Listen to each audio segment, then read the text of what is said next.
بسم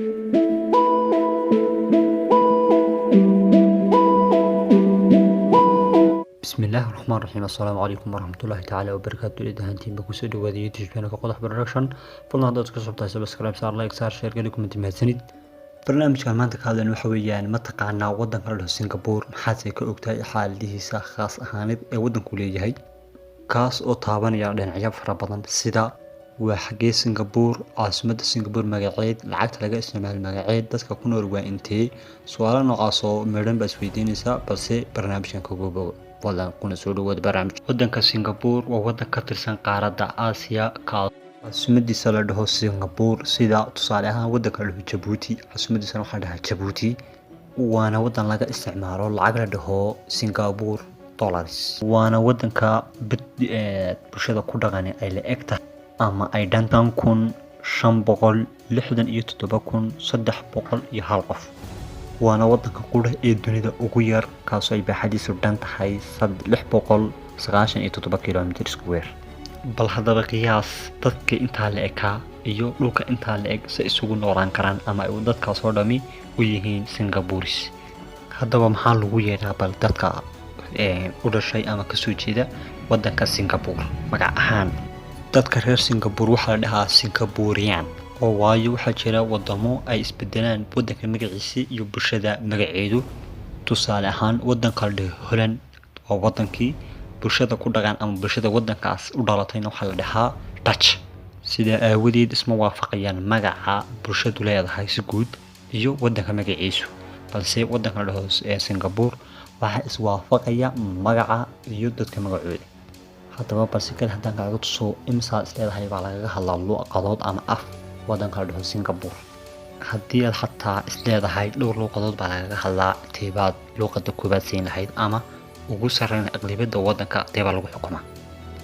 baldhegeyso ama ila dheeho luqaduhu intay yihiin waxaa laga hadlaa 9 luqadood oo kala duwan mid walbana darajay waddanka ku leedahay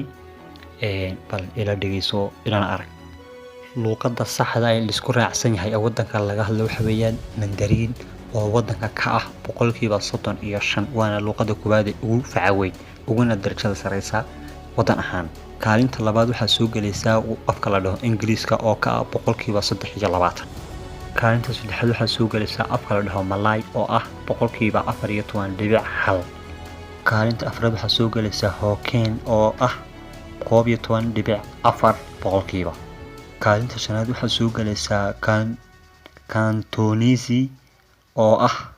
5.7%. kaalinta lixaad waxa soo galaysa Taoyin oo ah 4.9%. kaalinta toddobaad waxa soo galaysa Tamil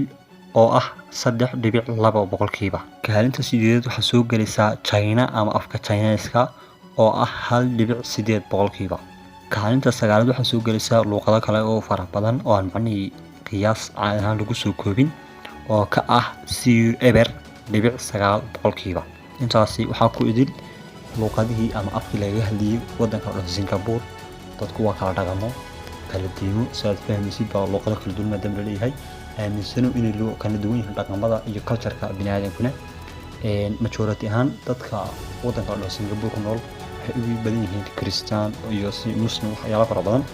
iminka qoomiyadda la dhaho Malay waa islaan caadi ahaan si guud waxay degaan Malaysia Indonesia iyo wadamada saas oo kale ah marka taasi waa taa hadaba bal maxaa isleedahay waddanka Singapore haddii maanta laga soo waco maxaad ku garan in waddankan Singapore yahay aan warkaan ku soo saaray waa Singapore furaha dalkan lagu galayo ama ugu horeeya xaraf ahaan xawayaan tusaale ahaan Soomaaliya furaheedu waxa weeyaan 252 Djibouti waxa weeyaan 253